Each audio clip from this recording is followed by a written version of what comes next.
Hello, everyone, and welcome to Estella's Intuitive Chamber. Welcome to a new episode. I don't know why this thing is shaking. I've tried to stabilize it, but it's still shaking, so I'll just let it shake. I have something that I've been wanting to discuss now for a while, and it's the exposure to cults and a few things to watch out when it comes to dealing with cults and how to protect yourself from falling under the influence of one. So as a Scorpio moon, I was always drawn to the weird, to the unknown, to the things we cannot hear and see, and so on and so on. I'll have people come to me after 10, 15 years of not seeing me and say, you haven't changed at all. I haven't come to this world to appease societal norms, and I haven't come here to become drastically a different person from what you expected me to be. I came here on earth to do my job and to do my bidding and to go back. Lots of people have this idea of what we're supposed to be and how we're supposed to follow certain timelines in our life. Unfortunately for them, this doesn't always happen. And that's where acceptance comes into power or judgment comes into power. When you have lots of, so to speak, let's say if you're an empath, you're an intuitive, you're a psychic, even if you don't know it yet, you could be one, you're probably not aware of it. You will attract certain types of people in your life. You will attract certain types of energies. You will attract certain types of souls, entities, and so on and so on. Because being misunderstood your whole life actually boils it down to wanting to be understood. Wanting to be understood so bad that you're looking out for your tribe, you're looking out for your people. And sometimes when you're young and when you're naive enough, and when you vibrate from that place of a little bit of desperation and a little bit of, I want to be protected because I don't feel secure in myself. That kind of energy really attracts predators. The people that get off on control and get off on the vibe that you're vulnerable, that you don't know how to look out for yourself properly. It's almost like a predatory environment that you're putting yourself out to, and it attracts them. Because they love that energy. They absolutely love it. So it attracts them into your life. And obviously they almost get off on that energy. And I always mention there's a difference between actual teachers and mentors, and there's a difference between those who wish to control you and to manipulate you. I'm going to give one of my examples. Always being interested in the occult and the metaphysical, being interested in all of that. I was always looking to find my tribe. Before I knew I was just a lone wolf, and there's no tribe to be found because the tribe is here. It's here and it's there. That's my tribe. But I didn't know that because I was young. You're seeking validation. You're seeking to have some type of circle that you're going to feel safe in, that you're going to feel protected in, that you can share your ideas with, and that's completely normal to have that wanting to belong somewhere. Unfortunately, that desperation of wanting to belong somewhere so bad can be good sometimes. It can bring you to good places, but oftentimes, it brings you to very dark places. I think my ever first exposure with so-called, I'm not going to put brackets because it is a cult, and I'm going to call it for what it is. I think I was probably 13 or 14 years old. And I remember being pulled into this dinner, and I was walking around the city with friends. And suddenly this woman that happened to be one of my mom's co-workers, they were very good friends at the time. She approached me and she told me that there's these group meetings that we're doing it must have been Saturday or something. It wasn't even that late. I think it was around 5 o'clock in the evening. But it was winter. I remember it was winter because it was already getting very dark. And I was only planning to have a wander around with my friends and go back home, have dinner. Little did I know that I was being called into a cult that I didn't know was a cult, because I didn't know much about anything, to be honest. So I was being groomed into this cult.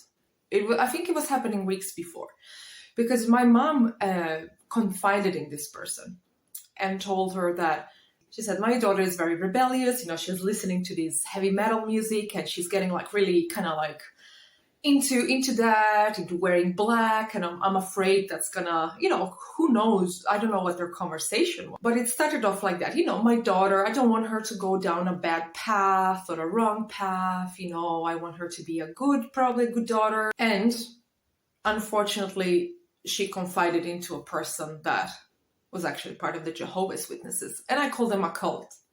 They are a cult. So I get pulled into this dinner. I remember weeks before that, my mom actually came to me. She said, they have these like group meetings, and there's like these guys with long hair playing guitar. And, I was 13 years old, and I was excited about that. They have this group, and they have long haired guys, like boys your age, and they're playing guitar, and they're talking about good stuff. And, they're all like really good people. And I was like, okay, this sounds a bit weird, because all of the metalheads I knew were my friends, and I didn't really know anyone else. So I thought, oh, what is this group meeting every Saturday or Sunday and having these long-haired guys playing guitar? I was very drawn to that, obviously. I was like, it's kind of too good to be true. There's always this part of me which is like, I don't really know about that. That sounds a bit weird, but I'll go and investigate.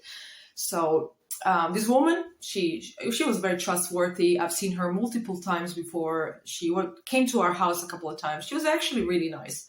And I trusted her because obviously she was my mom's friend, I think, or coworker. I was with a group of friends, and they said, look, we're having this dinner with this group. Do you want to join? There's going to be singing. There's going to be food. There's going to be like drinks. And there's gonna be music and free dinner, and people to talk to, like young people like me. She also told me there's gonna be these people with long hair playing guitar and people singing, and I was like, hell yeah, of course I want to go there. Of course, I want to make my Saturday interesting. My friends felt there was something odd there. I will go. Unfortunately, curiosity kills the cat, and I'm exactly like that. So I was like, damn, this sounds kind of nice. And I trust her because, she's my mom's friend, I guess. So my friend left me. They're like, okay, you know what? We don't trust them. we'll just go home. But I was too curious. I was like, I want to see if there's going to be boys with long hair. I really wanted, I want to see, maybe I can form a band with someone. Maybe we can play instruments. I can sing, I had all these big, big, big ideas in my head. I don't know what I was thinking. But anyway, I got there, and I remember I had my band t-shirt with this like silver cross. It was like a silver, I think it was like a Templars. And I had my Winter Sun shirt on, and I had this silver cross. And I walked into this, it was a weird place. It was like underground. It was just an underground place that I walked into. As I walked through the doors of this place, I felt like I walked into a predatory environment. I could just see people staring me down, hungry. Like they had this hungry look on their face. Okay, are they gonna kill me or eat me, or like this is a bit weird now. But I did trust, even back then, even being so young, I still had that like, okay, this is weird, but I have my protectors, and I know they're doing a really good job at protecting me, and I know they will protect me. I don't know, don't ask me how, but I knew that very, very early on. I was like, okay, I must not worry because I have some strong protectors by my side. And I walked in. They actually let me sit on the head of the table, which I thought was weird. And suddenly I could see a lot of young people actually, but not the long hair metal guys they talked about, but young people, I suppose, anywhere between 15 to 25 or something like that. all dressed, they all look like plain Jane. They had like glasses and these like suits, and women were dressed like very plain. Well, like when I mentioned like plain, was super, super plain clothes. The men was the same with these suits, and that's where it hit me. I was like, oh my God, this is a cult. Just looking at everybody looking the same. And then I noticed there was a lot of young girls, and some of them look like to be 16, 17, like breastfeeding lots of babies. And I thought to myself, what kind of place is this where they encourage teen pregnancies? And this girl approaches me. She looked very young, maybe perhaps 18 or something like that. She had like blonde, long hair. She had this very kind energy. And they were asking me questions about my religious beliefs. They were very friendly now. They looked at me like they were hungry, but they had food on the table, no alcohol, even though she said there were going to be drinks, but obviously they were non-alcoholic drinks. The food was lovely and everything. It's almost like they were preparing for me to come, which was very unusual. Like, how did they know I was coming? Did someone tell them? Did someone phone them? Because they had exactly this seat ready for me to come. And I'm just sitting at the head of the table. I don't know why they put me at the head of the table. I'm not really sure. Like, I think there were Jehovah's Witnesses, but I'm not sure if this is really their custom or not. It could have been like the subcategories of different cults, of different Jehovah's. For all I know, I have no idea. But I was sitting at the head of the table, and I'm eating their food, and it's delicious, nothing wrong. And they asked me questions, what my religious belief. They were very sweet. They were like, oh, that's a lovely shirt you have. That looks beautiful. I know they were judging me. I know they were thinking, oh my God, she's of the devil or something. She's a devil woman. But in that moment, they were looking at me and they were saying, oh, this is so nice. You've got such a lovely shirt. Oh, you've got such nice hair. Oh, we love the cross you have. We love the silver you have. And I'm like, I was thinking to myself, I don't really think you should like that, because, I understood they were a religious organization, obviously believing in Jesus and God. I'm not intimidated by the name of Jesus. I'm not intimidated by the name of God.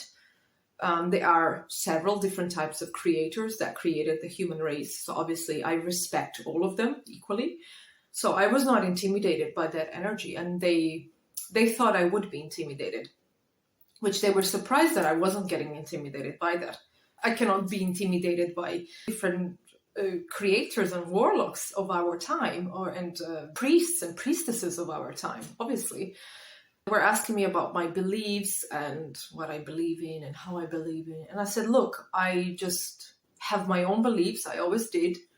And I don't like to categorize myself. It would be a bit silly to categorize myself somewhere in particular, considering we have multiple lives and we come from multiple sources. I cannot categorize myself into some earthly religion. I just can't. It's not what my soul wants to do. So I tried to explain that to them, and obviously they were like, we need to convert her because she does not know what she wants or whatever. She doesn't know where she belongs. She obviously needs to belong to somewhere, and she's a young girl and she doesn't know what she's doing. Okay, this is getting weird, because they, started talking about, religion, and, it saves your life. It's really good for you. It puts you down the right path. And I kept hearing this and thinking to myself, sure, good. I'm not going to say no to that. But why does the energy feel so fake? Why can't I see right through you? Why have you, why? My first thought was, why are you not taking care of your women?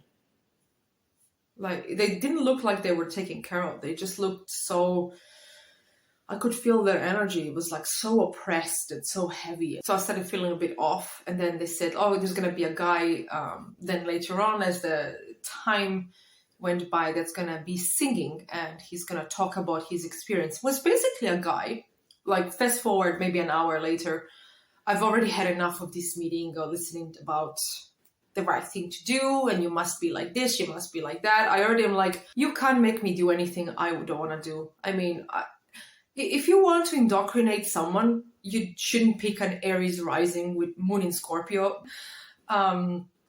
So we go to this room, and there's this like people standing and clapping and singing, and that's where the songs about Jesus started. You know, Jesus is our savior, he loves us, he's this and that. This is all beautiful, nice and dandy. And I tried to like dance a bit and clap and whatever. You know, I was trying not to be rude, you know, but I should have really left when I felt things were getting weird. And, you know, you had this guy standing on this like platform, and he was talking about, you know, like I was a cocaine and a heroin addict, and I overdosed one day, and I saw God. And God told me he was going to save me if I stopped doing drugs. That was basically what the conversation is about, which is 90% of the time what you hear from pretty much any converts that, you know, they've had this near-death experience led to, but they're very bad choices and very bad habits. And, you know, sometimes I kind of understand them, because sometimes you come to a point where you're either going to like die in your own bad habits, you're going to totally destroy yourself. And this is generally when divine intervention comes in. I thought to myself, well, of course you'd have divine intervention when you're about to die. You know, we all have it. You know, it's not something, oh my God, it's something new or something rare. It nearly always happens, you know, nearly always. And I remember he was just saying like, oh, I OD'd on heroin, and I woke up and I saw God, and then since then I converted and my life changed, and blah, blah, blah. Now I'm preaching to you that your soul needs to be saved, blah, blah, blah, blah, blah. And I'm like, okay, cool. This guy's cool. I'm happy for you. I'm happy for all of you people. It's been a really nice night. I'm getting the hell out of here now because I no longer feel comfortable. Please join us, Estella. You're the one. It's almost like they were behaving as if I was a prophet or something. I don't know if this is the norm for Jehovah's Witnesses. Maybe they weren't Jehovah's. I don't know what they were. They were behaving. They were love bombing me, and this is another thing that constantly happens in these cults. They love bomb you. I was love bombed. I was told I was special. I've got these special powers.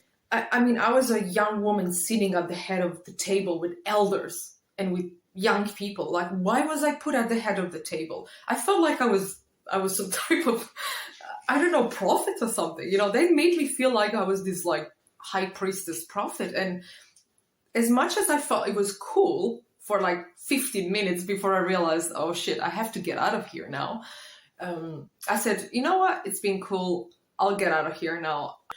I have to get home because my mom will be angry. It's like, this is way too late for me to be out of the house.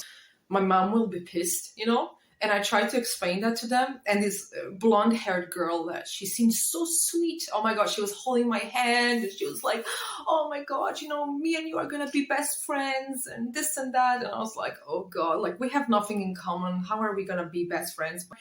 So I started going towards the door where I thought I knew the exit was. And I just remember them saying, you cannot leave. You cannot leave.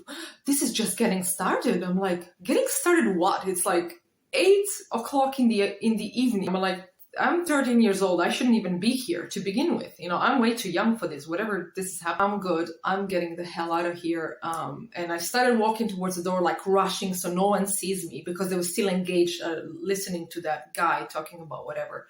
And this blonde hair girl, she ran after me. She grabbed me by my hand and she pulled me. And she's like, where are you going?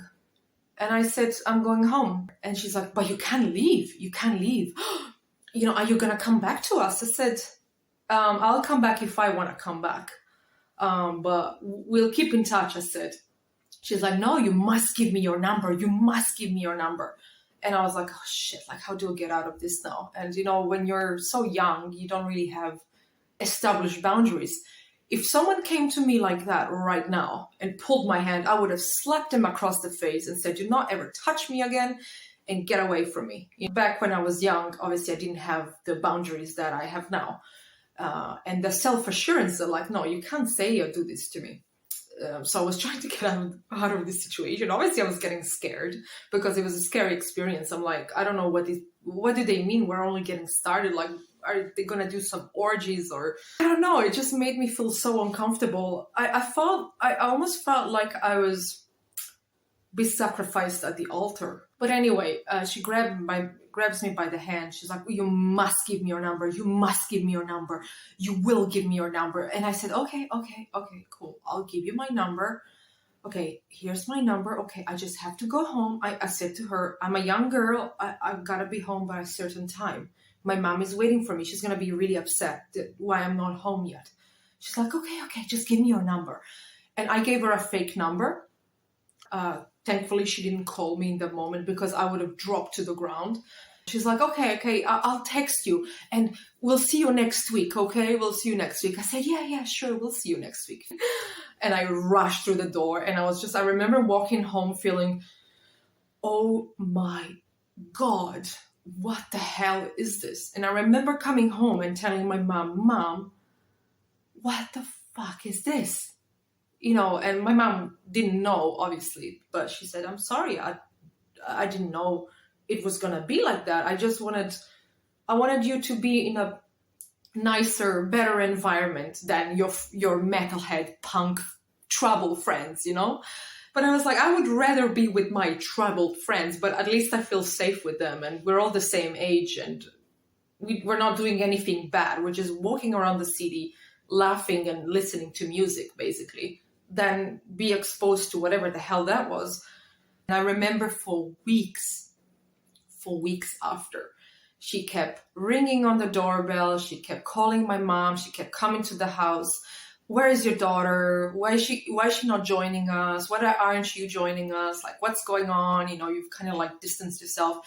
And I remember my mom had to put boundaries. She's like, okay, you know what? I'm not talking to this woman anymore. Like, she's nice. She's a coworker. That's fine. But it's like, that's it. Like, do not come near my daughter anymore. And that was a boundary that was set. But I remember for years after, they kept showing up at the door. They kept leaving these leaflets. So yeah, that was my first exposure to a religious cult that I basically escaped at night. It was a bit different, it wasn't like everything is so controlled today. Everything is like parents know exactly where you are at all times. So it was a bit different, it wasn't as controlled as you would have maybe controlled your child today. It was different times, we were outside.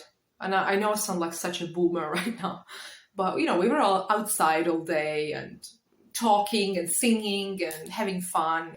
So that was my first exposure. I'm going to talk about my second exposure in another video.